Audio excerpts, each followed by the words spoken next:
If you're looking for a space combat sim with multiple ships, weapons, locations, and game modes that even includes a racing mode, stay tuned because I'm pretty sure I have the game for you then. Hello ladies and gentlemen, and welcome to a new and hopefully upcoming game called HunterNet StarFighter. This is a spaceship combat simulator and it's one of the best ones I've tried in a while.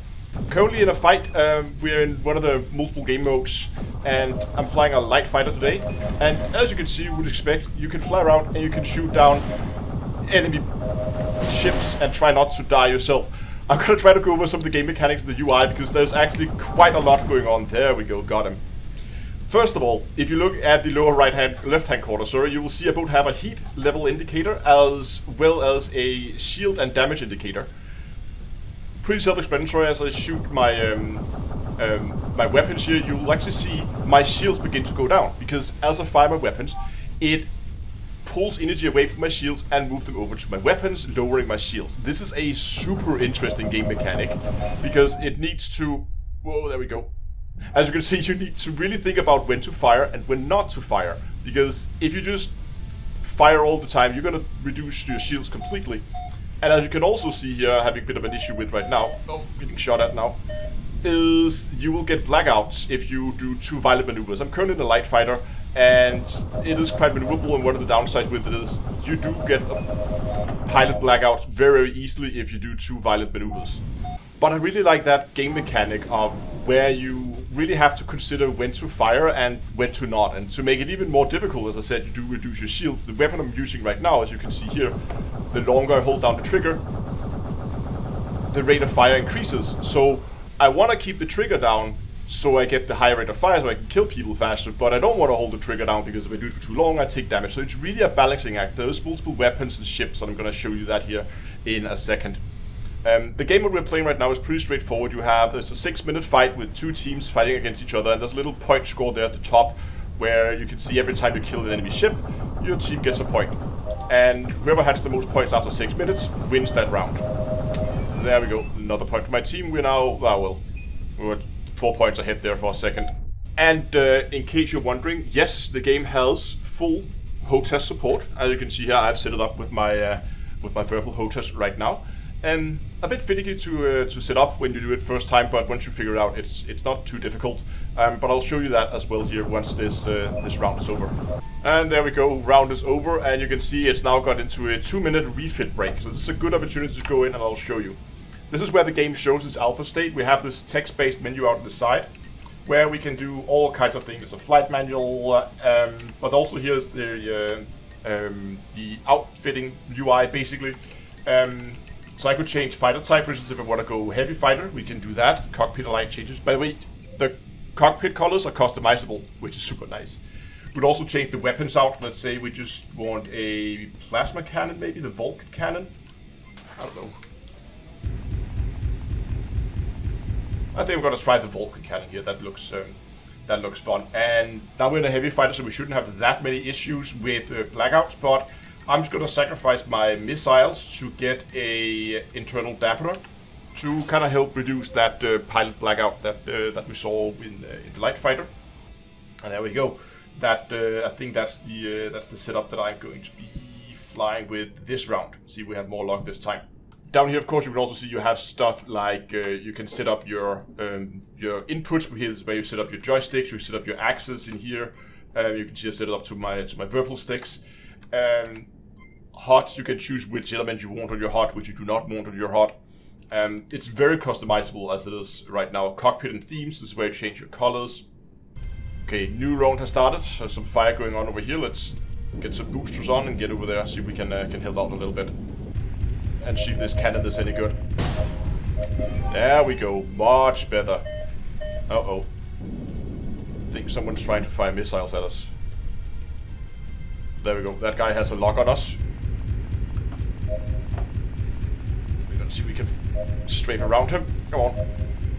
Come on, stay on target. Ah! Oh, that hurt.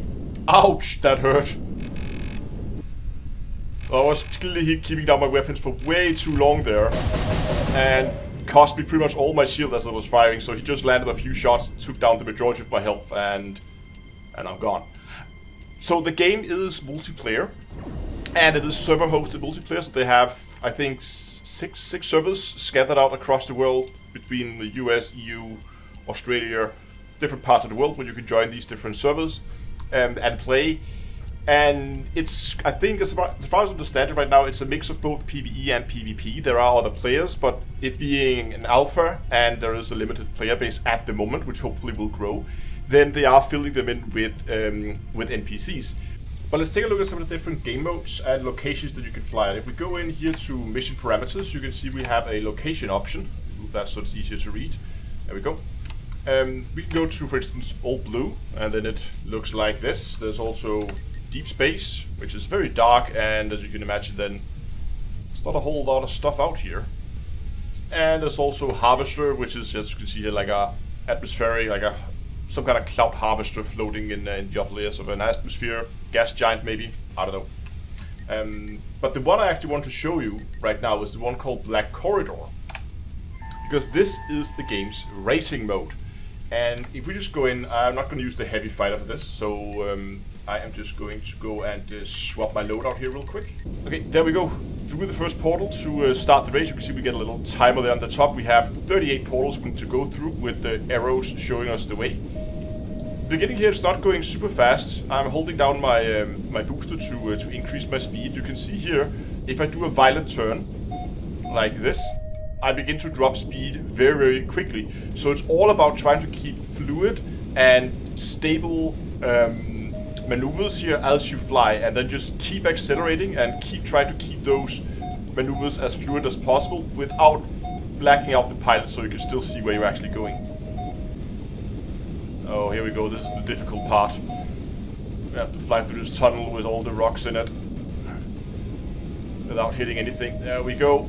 Make our way through here. If I'm doing pretty good, I think, time-wise.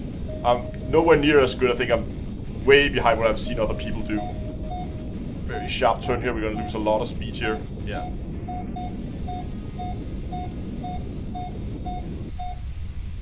Oh, that's going to cost me some time.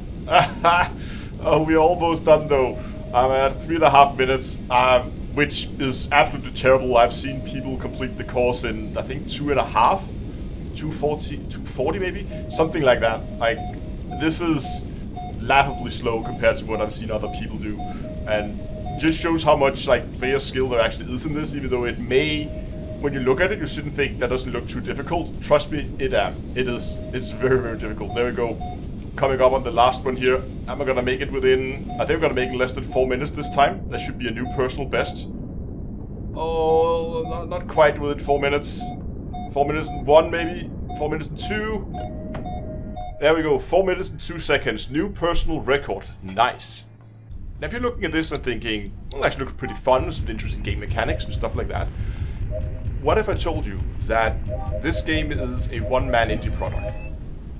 This is one guy who has been doing this, and I think his wife is running the PR on it, but all the coding, all the development has been done by one guy. There's been some things here and there that's been pulled in, where there's been some community help with, I think it was some of the maintenance of the music, maybe some of the UI, I can't remember exactly. It's in the main menu where you can see it. Now I really think this game has a ton of potential. It's still alpha, so it's still very early days, but give it time to grow, give the community time to grow as well, increase the player base. And I think you could end up with something that is a very, very interesting, competitive spaceship combat, where it's just no bullshit, log in and you're good to go. I could see this being very, very good, given a little bit more time when it begins to come into to the later stages of development. If you want more information about the game, I will be posting a link to both the Steam page as well as the community Discord server in the description below, so you can go and you can pick up more information from there and ask questions and that kind of thing. But that's gonna be it for today. Thanks for watching. Really hope you enjoyed it. If you did, give a like, subscribe, and until next time, I will see you guys in space.